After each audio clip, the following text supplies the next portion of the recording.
All right, so let's start. Butterfly pose is our first posture. Feet together. Push your feet out. So avoid this. I see this all the time when I teach in person because this is a pose in yoga and it's more common than what I'm teaching. So everyone just goes to what they're used to. But we want those feet out because we're trying to affect this and not this in here. Okay, so back here, feet out. And then we come forward and down. Now you can support your knees, forearms, or forehead as necessary, but if you don't need support, don't use it. The last thing I'll mention is if you look like this, I saw someone last night who looked like that in my class. Okay, this is you're being pulled backward. That's what this look means like. If you were to relax and you would fall backward, then you need to sit on something, okay, so that you're tilting forward. So a great way of thinking of it, if you were to fall asleep, you would end up in this position, not flat on your back. Okay, so if you were to relax completely, if you were to fall asleep, you would fall forward. That's what we want. So I will prop myself up on 7 blocks if I need to, if that's what I need. Okay, so that would mean you're very, very tight in your hips. That's fine. No judgment. It's not good or bad. You just are. And so what we want is that forward tilt of the pelvis. We want to relax. We'll be here for 4 more minutes, okay?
All right, so we'll transition now. Just make one pretty small change, but depending on your flexibility, it can really alter things for you.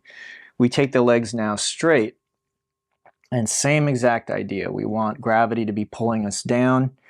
If you can't do that, if again this is happening now, and I'm not even exaggerating, I've seen people like this, then you'll want to bend your knees. You could put some blocks under your knees. You could also just repeat this. Okay, so you could repeat that posture. What we're doing is we are gently trying to stress the back of the spine, decompressing it. Generally, that's going to be really good for us. Modern people like us sit a lot. And I think most of you have heard me say that it's sitting in a chair for hours and hours is just not very good for your low back or your hips, especially, really any part of you, to be honest. So we're learning more and more about how the brain and the body are linked. So it's great that Brightfire has these classes because it's a kind of recognition that even a desk worker, someone who is using their mind and their thoughts and basically working with information, they will not work optimally unless their body is in relatively good shape. So there's more and more studies coming out showing how when people take breaks, when they move their body, when they go for a walk around the block, you know, if they have a one example I think was they had a series of like math equations or something like that, and they had different groups. And so one group, they just sat there, did the math equations, and then took a little break and then tried doing another set of math equations. Another group went and took a walk around the block and then came back. And I think there was a third group. Anyway, the group that went for the walk around the block, when they came back, they were better able to solve the problems, not worse. So again, this sort of idea of taking breaks often is bad. You lose focus or concentration, you know, all these kinds of ideas. They're really not proving to be, you know, very backed by the science when we look into it. Our brains can only focus for so long, and our bodies need to be healthy in order for our brain to function optimally. Now, I will mention this as an exception, so it's a very interesting thing. There's a state called flow. Okay, so flow state is if you've ever played an instrument and got to a point where you almost felt like the instrument was playing itself. There was this almost sense of like you couldn't make a mistake, or like you were watching your own body perform the music. If you've ever done that maybe with dance or with athletics, these are places where flow is common. It can also happen with writing. In fact, it happens very often with writing. Maybe you were writing a story or maybe something for work, and you were just very focused, and it felt time got distorted. So either it felt like a really long time, but it was actually really short, or vice versa. It was actually a very short time, but you felt like you got lost in that activity. Those are called flow states, and they're real, and they happen to people in all walks of life. And generally, your efficiency, your focus, your problem-solving ability, all of these things go up. So this is the exception to this, what I'm talking about. So if you can, at work, get into a flow state, and not everybody can, and not every activity lends itself very easily to flow state. There are 11 things, qualities that they don't all have to be present, but I think about half of them need to be present. So novelty is one thing, a challenge. It can't be too easy. It needs to be a little bit of a challenge. And again, there's a bunch more. But if you can get into a flow state, that's a very good state to work from. Again, even if it's something you love doing, you can't necessarily always get into a flow state. But when we see great athletics generally this is someone in a flow state. When we see performing arts at a high level, somebody dancing or somebody singing or playing an instrument, and we're just like captivated, usually that's you're seeing someone perform in a flow state. But this can happen with desk work as well. If you are good at what you do, but you find it slightly challenging, again, you can focus, then again, many hours can pass by. You don't feel like you need a break. You don't feel tired. Actually, you feel maybe better than before. That's a flow state, and that's a good thing. So you don't need to, when you're in a flow state, you don't need to be like, oh, I need to get up and walk around the block. No, that will just disrupt the flow state, okay? All right, let's go ahead and come on out of that. So I don't know about you, but being human is a very interesting experience, and we are still learning as human beings what it means to be human and what all the different elements are involved. So again, when I'm talking about this sort of taking breaks and performing better, again, unless math is your thing, doing a bunch of math equations and solving them, you're probably not going to be in a flow state. You're probably going to, be straining your mind, straining your brain. And a lot of times this can be what work feels like. So if that's the case, if you're not in a flow state, then again, getting up, taking a short break, even just getting up, standing up has even been shown to improve your health on many levels. And again, the health of your body is going to affect your brain. Your brain is part of your body. Okay, let's bring those legs in. We'll give them a little squeeze, shake it out a little bit.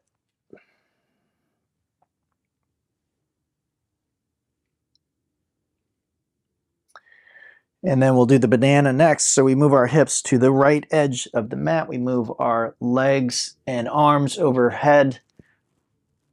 So arms overhead, not legs.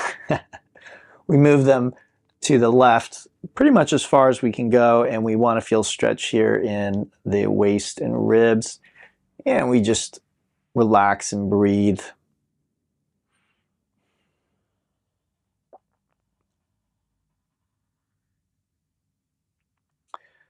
So again, in general, we need to sort of put that idea of flow state aside, because the flow state is the exception. And like my yin teacher, Paul Grilly, liked to say, there's an exception to every rule. So the way he put it is, anytime he makes a very emphatic statement, like sitting is bad for your health, he said, in your own mind, you always want to sort of insert most of the time, or probably, or maybe. He said, it's just exhausting to talk in that way. Oh, sitting's bad for your health most of the time, like always qualifying everything. But the truth is that everything should be qualified, because nothing is always across the board true. So you want to keep that in mind. So when I'm talking about sitting is bad for your health, you should get up, you should move around, you should move your body. That's going to help your brain. Yes, yes, yes, yes, yes. Except, if you can enter into a flow state, then that is really the optimal place to work from. The key, again, is not everyone can enter into a flow state doing every kind of work all the time. So flow states can be elusive. There are things you can do to encourage flow, but I don't think anyone has like the lock on always being able to go into flow, because otherwise athletes and performers would always go into flow. And if you've ever done those types of things, some days it's on, it's happening, you're flowing, and then other days it feels like you're pushing the cart up the hill. It feels like no matter how hard you try, no matter how much you try and relax, no matter how much you've worked to prepare, it just isn't happening. So keep that in mind. When I'm speaking about these sorts of things, I'm really speaking from a more universal, leaving that flow state out of it. And flow states are very interesting. So his last name's Kotlier. I think it might be James Kotlier. I don't remember, but anyway, he's done a lot of research into flow states and ways of inducing them and the types of qualities. Before him, there was a gentleman named I can't remember his name. It's a I think a Slavic or Russian name. Anyway, he did a lot of research in the 60s into flow states, and he was part of a movement about positive psychology, because the psychology that came before positive psychology was basically developed by studying sick people. So Freud would have people who had mental disorders come in, he would ask them questions, he would do psychotherapy with them, right? And he wasn't having people coming in healthy and studying, well, how do you stay healthy, right? It was more the study of sickness, the study of mental illness. So all his theories were based around, these mental illnesses. So in the 60s, a group of psychologists thought, well, maybe instead of studying illness, we should study what makes somebody healthy mentally, right? What does mental health actually look like? And so they began developing theories about, how to stay in a positive state. So I believe flow states and the awareness of flow states came out of this movement in psychology, looking at the positive, right? How do we level up as individuals? How do we enter into the most efficient, optimal way of doing work? And so flow states is definitely a leveling up. And I think most of us have experienced this in some way or another in our lives. In some field, we've experienced this. All right, let's switch sides.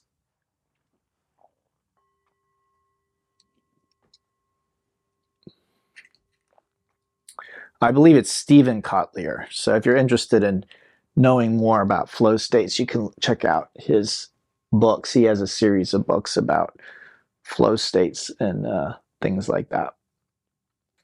So for the rest of the time, when we're not in a flow state, again, I know I grew up with I think things have changed some, but I grew up with this sort of idea, just power through, push through.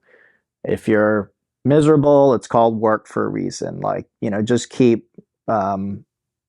stay at your desk or keep doing whatever it is you're doing.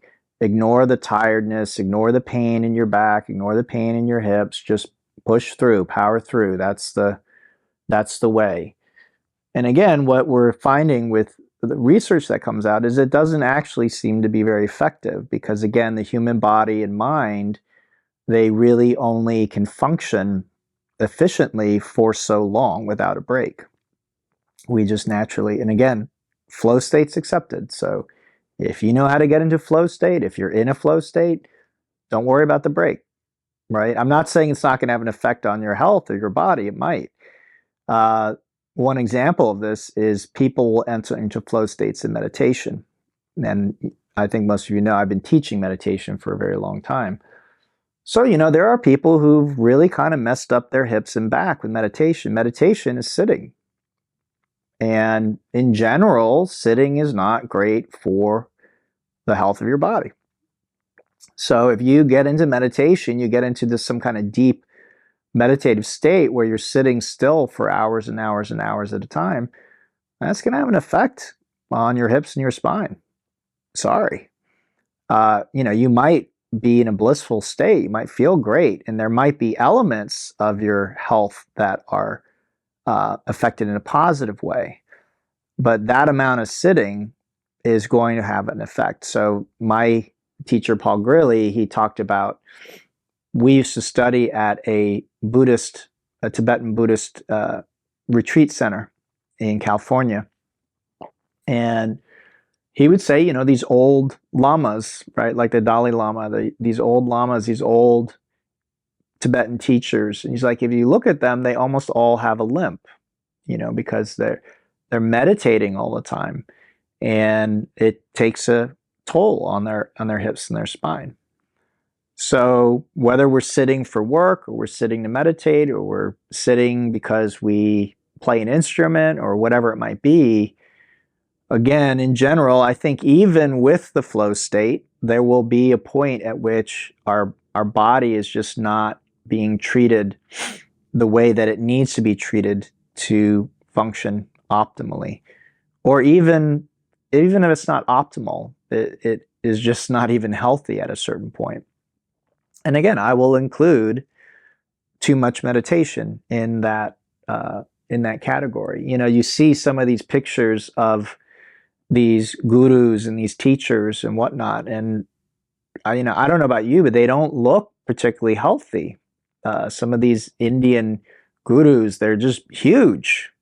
They look overweight, and my suspicion is they didn't move very much. They spent a lot of time in meditation. They spent a lot of time in a very kind of relaxed state. Maybe that's great. Maybe that's how we're all supposed to be. I don't know. I suspect that that's not how I want to be. I'll put it to you that way. And I suspect that maybe things were thrown too much. I'm a big fan of balance. So, is there such a thing as too much spirituality? I suspect yes. So, again, most of the world is maybe not very spiritual at all.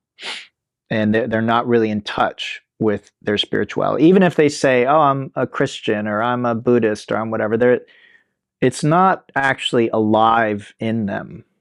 Okay, and this is just my personal take on it. So not singling anybody out. I'm not telling you that, you're a fraud or you're not in touch with your spirituality. Okay, if you're hearing that, that's you putting that on my words. Okay, you understand your own spirituality. I'm not here to judge anybody, okay, or tell anybody what to do. I'm just sharing my experience and what I see.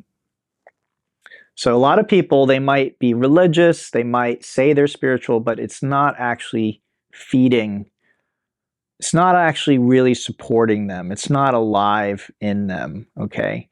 And that's what we see, I think, most of the time with most people. Let's come on out of that. And that's because, unfortunately, a lot of what's taught as spirituality doesn't actually help us get in touch and stay in touch with that part of ourselves. We all have it. It's our birthright. We all are spiritual beings. Whatever that means to you. Again, it doesn't have to be some big woo-woo thing. It's just this inner sense of belonging, of faith, of love, of joy, of peace that we can connect to.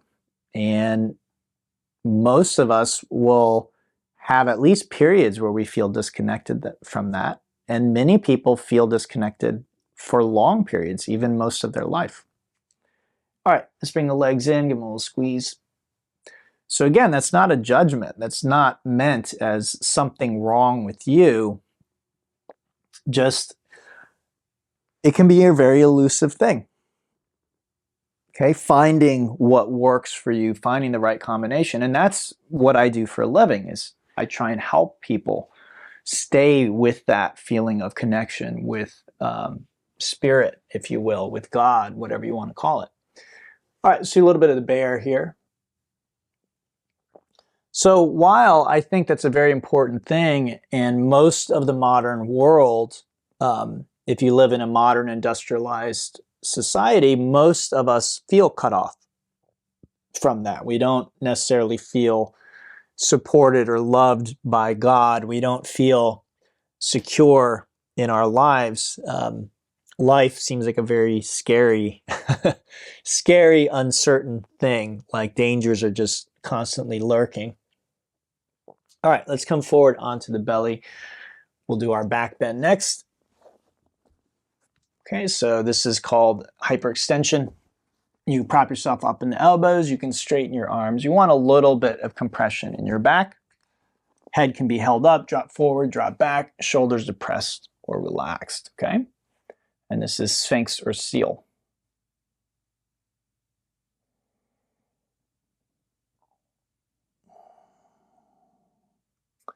So while most people live in a state of what we might call spiritual, what's the word I'm looking for?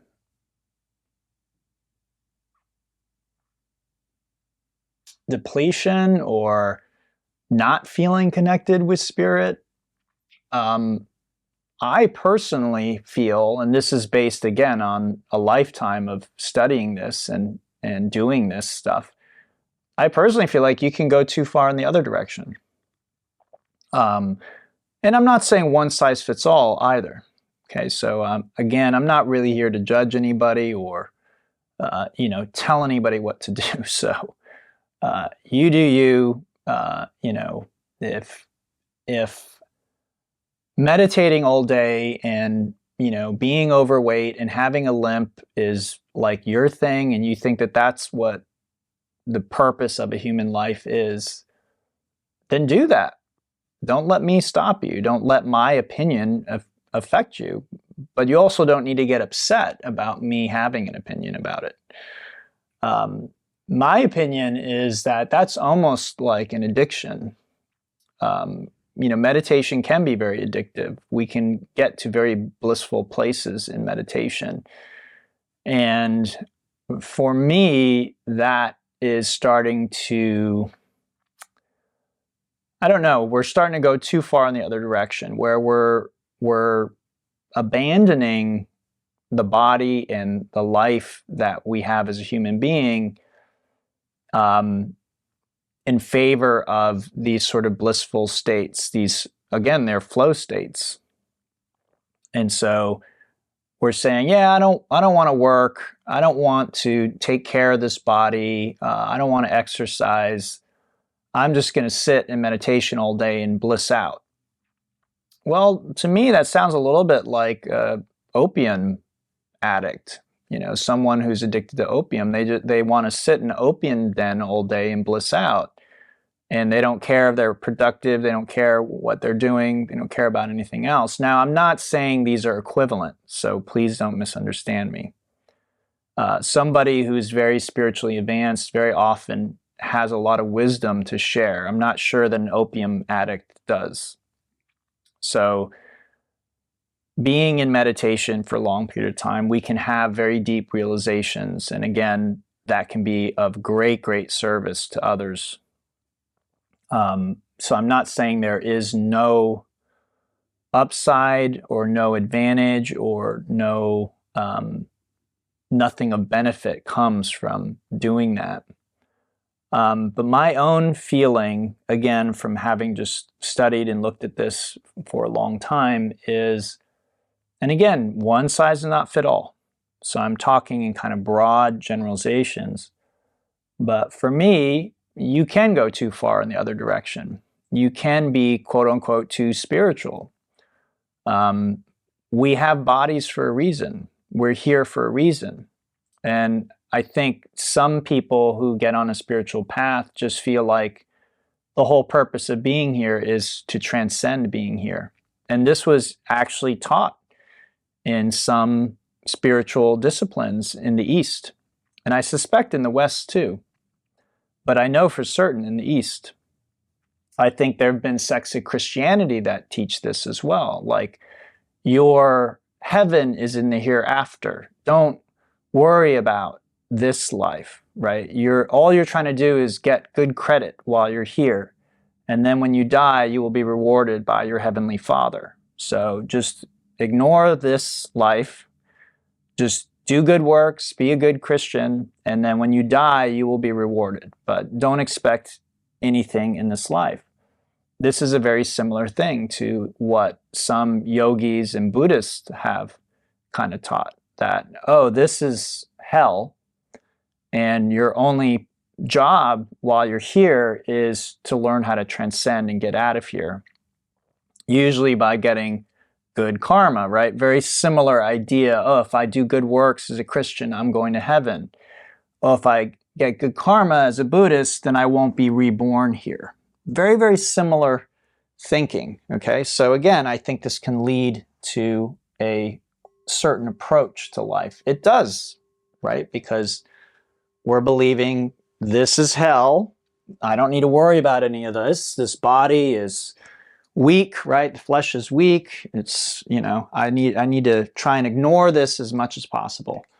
And my reward is in meditation or in the hereafter, however it is. Okay, saddle. So sitting on your heels, between your heels, your toes can point back or out to the side. Your knees can be together or apart. And if you feel a stretch in the front of your thighs, you're just going to stay there. If you don't, you can begin lowering back, hands, elbows, bolster like a big pillow. You can throw that behind you, crown of your head, or you can come all the way onto your back. All right, so again, the stretch starts. It might be in the front of your thighs, but once you get back here, like me, it's going to be in your back, and that's really what we're trying to do, is target the SI joint here, okay?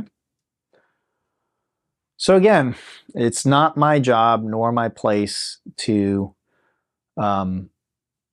criticize anybody or tell anybody what they do. I'm just sharing my view on it and my approach to it, because what I share is a certain approach to these things. And so for me, there is a balance.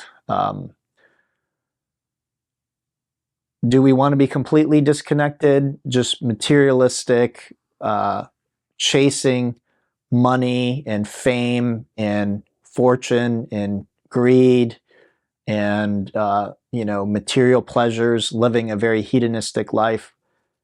I personally, I think that's going to lead to a lot of suffering. That's just my take on it. If it doesn't for you, awesome. Party on. Like, seriously. There's no judgment. And even if I was judging, who cares? Who cares what I think, right? Who cares what anybody thinks? If you're having a great time, if you're living the life of your dreams, who cares what anyone thinks, right? Who cares? Especially a yoga teacher. Who cares? So party on, enjoy. But my own experience, the experience of the Buddha, experience of many human beings throughout history, is hedonism doesn't lead to long-term happiness. Sure, in the moment, there can be pleasure, but pleasure doesn't last. It doesn't last. The chocolate cake, you're going to finish the cake. And if you keep eating chocolate cake, you're going to kill yourself. Eventually, okay? Same with heroin, same with opium, same with anything that produces a lot of pleasure. You can't keep that up. It just doesn't work. In fact, our nervous system will downregulate over time. If you keep feeding it too much pleasure, it says, whoa, we're getting overloaded. Let's tamp that down. And then you need more in order to produce the same result. Okay, so that's called hedonic adaptation. Again, that word, hedonism, pleasure, right? Seeking pleasure. Your actual nervous system and body will adapt to too much pleasure. It'll say, whoa, that's too much. And then you will need more of chocolate cake or pornography or heroin or opium or pot or whatever it is that's bringing you that pleasure, okay? Or meditation even, right? So this approach, I think, just isn't the best one. And then again, the other approach of, well, okay, so seeking pleasure in the world doesn't lead to long-term happiness. I'm going to seek my pleasure in the hereafter when I'm dead. Or I'm going to seek my pleasure in meditation, whatever it is. Again, for me, there's just a lack of balance. And the Taoists tend to emphasize balance a lot. Certain schools of yoga will emphasize balance. And for me, this is the magic formula. If we're completely cut off, and we're never really completely cut off, so I'm exaggerating for the point of educating.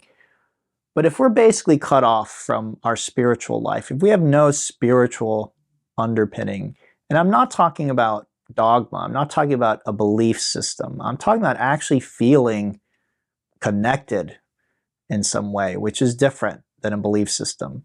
Some people who have no belief system feel very connected spiritually. And then other people who have a really elaborate belief system don't feel connected at all. You know, they have a bunch of beliefs, and those beliefs don't actually make them feel very happy or connected, or make them feel like they have spirit moving in their life. And, you know, that's a very kind of Christian way of talking about it. The Spirit moved me in spirit, right? We want to be moved and live in spirit. All right, let's go ahead and come on out of that. And again, the reason for that, in my view, is not so we can be good or be better than anyone else, right? I'm not saying be spiritual so you can be holier than thou. In my experience, being spiritual feels really good, right? And I don't care how you get there, right? If you get there by going to church, if you get there by going to the mosque, if you get there by going to temple, if you get there by doing yoga, if you get there by meditating, by reading scripture, however you get there, right? Because that's the key. We're different, and different people will respond to different things. That's why I don't just teach these postures, because the postures are one way, but I also teach, singing and chanting and using sound and other elements, because different people will get there through a different method. All right, let's drop those knees to the, so right over left, down to the left. This is the twisted roots.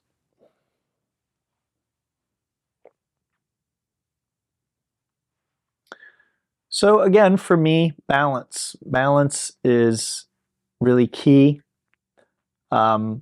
Yes, I think we can be too spiritual.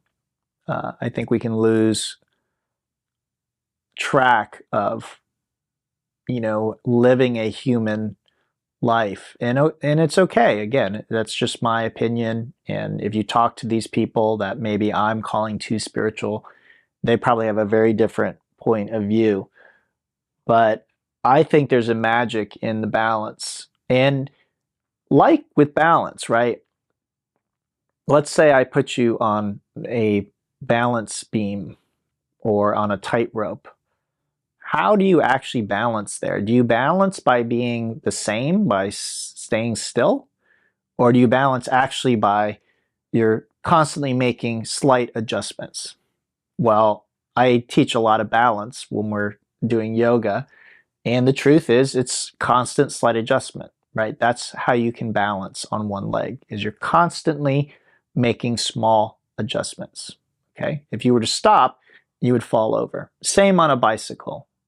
If you're riding a bicycle, you don't stay upright by riding in a perfectly straight line. As you fall, you actually turn into the fall. That's how you ride a bike. You begin to fall the other way, you turn into that, okay? So there's constant adjustment going on. That's how you stay upright. If you stop making those adjustments, you fall over. So this is what's interesting about staying connected with spirit and staying connected with life, embodying what I call embodying spirit, right? Because that's what we want. We want to get connected with spirit, and then we want spirit to move in our life. That's what I feel like is the missing piece with people who are maybe spending too much time just meditating all the time. Is, how are you embodying and living the truth of what you experience when you're connected with spirit? So it's not like I've got it and now I can go to sleep, right? It's not like that. Not in my experience anyway. A practice that we've done at one point or one stage that really made us feel connected, at a certain point may stop making us feel connected. And then we need to look into other practices. And this is why I'm really a big fan of yoga as an umbrella term for what I do, because the yogis did a really good job of looking at all the things that human beings can do to stay connected with spirit. and basically naming them and categorizing them. So if you were to go to a mosque and watch what they were doing in terms of their spiritual practice, yogis would have a name for what they're doing. Same with a church. If you go to a church and you watch, what do people do in church to feel connected with spirit, to feel connected with God, to feel Jesus in their heart? Yogis have a name for what they're doing. Anywhere you go and you find spiritual practices, basically the yogis have defined it and given it a name. And when yoga is taught properly, it is, what's the right word? It is tradition agnostic. So it doesn't really care if you're a Christian or a Buddhist or a Hindu or a Muslim or or even like no faith at all. You don't really have a name for, you don't call yourself anything. Yoga doesn't really discriminate when it's taught properly. Okay, so there are some people who try and teach yoga in a different way, but my teachers weren't like that. So they basically said you can be Christian and be a yogi, you can be a Buddhist and be a yogi, you can be a Hindu and be a yogi, you can be any religion. It really isn't tied to a religion. Now, it comes from a certain culture, and it does come, many of the practices were developed in a certain culture at a certain time. So it's going to take on certain of the symbology and cultural trappings of that space and time. But when you really understand what's going on, you don't have to attach to that. You just use the tools, and you understand that this is putting you in touch with your spirituality. Okay? All right, let's switch sides.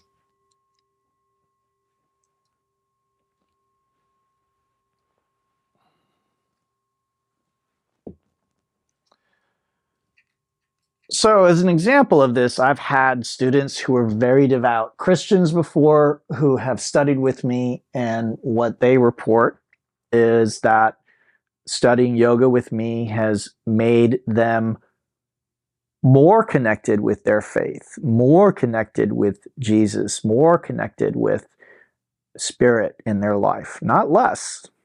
So again, if you are hearing me teach or someone else teach, or I can't speak for other people. So other people may be trying to convert you to some kind of religion or so. Again, there's innumerable ways that people can approach things. So I can really only speak for myself. I am not trying to convert you to any religion or belief system, because I'm not converted to any religion or belief system. I generally take what is useful from belief systems or religions or whatever. Again, what I would call a yogi, is someone who's interested in staying connected with spirit. And a yogi can do that with exercise, like we do here. A yogi can do that with breath work, breathing techniques. Breathing techniques are very good for altering your chemistry, your blood chemistry, your brain chemistry, and that can kind of put us in touch with that flow state and with a feeling of being connected with, what we call spirit or God. Through chanting, through philosophy, studying philosophy, that's called jnana yoga. Through the emotions, right? Working with faith, devotion, love, like that's very much Jesus's teaching. The way I read Jesus, he was teaching about forgiveness, love, non-judgment, right? Healing, a God of love, a God of forgiveness, right? That you really, if you believed in what Jesus was teaching, then all was forgiven. Your sins were forgiven, right? You didn't have anything to worry about. This was very different than what a lot of other people were teaching in his community at that time. They were teaching, eternal hell and hellfire damnation, like, you mess up, like going straight to hell.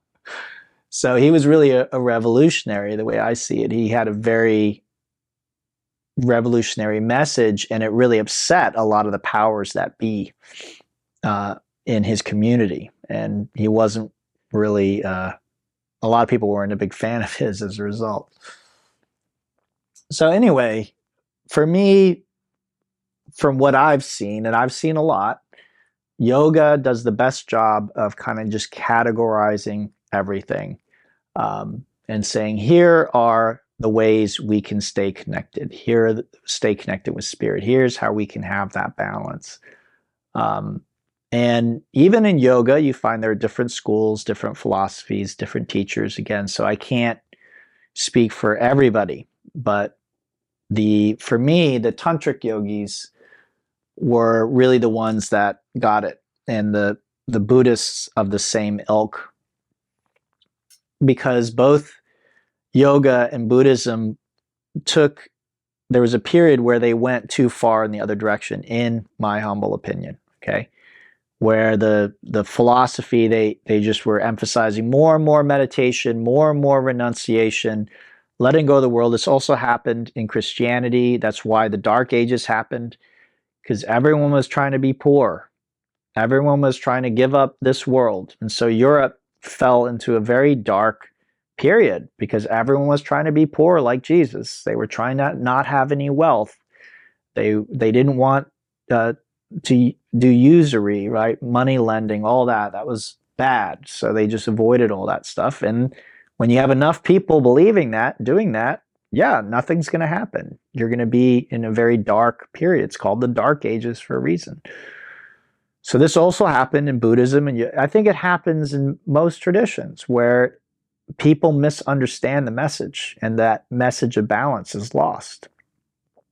And so what we see are very dark periods. But luckily, all of these traditions, a teacher eventually came along who had a different message, a message more about balance, more about forgiveness, like Martin Luther, right? He was saying, all you have to do is take Jesus in your heart, and your sins are forgiven. You don't have to live this life of poverty to get into heaven. That was a revolutionary message, right? And so the tantrics came along and they said the same thing. They said, not the same thing, but they said something similar. They said, God is in the world. You don't have to be afraid of sex. You don't have to be afraid of sin. You don't have to be afraid of things. You can live your life. You can live a full human life and stay connected with spirit. And they taught many techniques for doing that. All right, let's go ahead and come on out of this. So unfortunately, that term in the West has been appropriated by people selling sex courses. So when people hear Tantra, they usually think about tantric sex, which, whatever, that's just unfortunate. Tantra is a worldview where, again, everything is energy. Energy is God. Energy is spirit. If we can see the world and ourselves and everything is energy, it really can transform our lives in a beneficial way. All right, let's bring our legs in, give them a little squeeze. So again, everyone, I'm not trying to tell you what to believe or what to think. I'm certainly not trying to convert you to any belief system, one belief system, because I don't have one belief system. Like I said, I read everything. I'm interested in this stuff naturally, and I just pull different perspectives. And I find at one time a certain perspective might be really useful. At another time it might not be, and I might take a different perspective.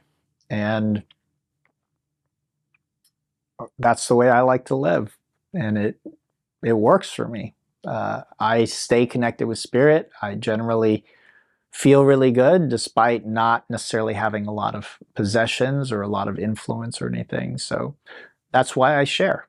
It's coming from a place of having found something of value and wanting to share that with others. If you get value from it, then use it. If you don't, just ignore me. All right, everybody. So you can give yourself one last shakeout. If you want to take 5 minutes, you still have 5 minutes. You can relax. That's always a nice thing to do. But if you don't feel like doing that, unlike the class that we do on Mondays, I don't think it's as vital in this class because we take breaks between where we rest.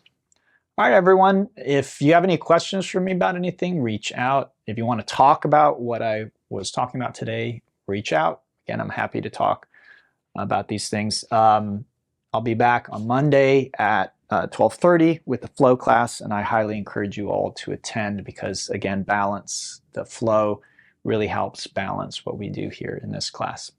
Have a great weekend, everybody, and I'll hope to see you next week. Thanks.